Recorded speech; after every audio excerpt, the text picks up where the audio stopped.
Sino ba naman ang hindi kikiligin kapag nakatanggap ng ganitong mga blessing ng libre? Hi dear! Ako nga pala si Jeya, isang OFW at trainee dito sa Japan. Noong mga panahong malungkot ako dahil sa pagkakahack sa Facebook page ko, may isang kaibigan na nagchat sa akin at hiningi yung address ko. Yun pala, magpapadala na naman siya ng isang karton na biyaya. Tara, samahan niyo ako i-unbox itong napakaraming blessing na pinadala ni Mr. and Mrs. Azura. Sila ay mag-asawang nagtatrabaho din dito sa Japan bilang mga chicken chopper.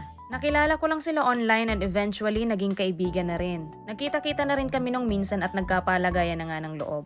Sa totoo lang, napakabuti nila sa akin. Madalas silang nagpapadala ng kanilang mga produkto, mga manok at lalo na ng mga gulay. Masipag kasing magtanim si Mr. Azura at doon talaga ako nahook sa mga videos nila ng gardening dito sa Japan. Tignan nyo naman kung gaano karami yung pinadala nilang mga meat products. Sa dami nga nito, mahigit isang buwan akong hindi bumili ng stocks. Kaya sobrang thankful talaga ako sa kanila. Tapos hindi lang mga meat ang pinadala sa akin, meron ding mga goods galing sa Pilipinas dahil kagagaling lang sa bakasyon ni Mrs. Azura nung time na to. At dito talaga tuwang-tuwa din ako kasi pinadalhan niya ako ng pantulog na Winnie the Pooh. Grabe no, may mga tao talagang thoughtful. Isipin mo, naalala niya pa na favorite ko ang Winnie the Pooh at yun talaga ang binili niyang sleepwear. Grabe, wala lang talaga akong masabi kundi thank you so much Mr. and Mrs. Azura.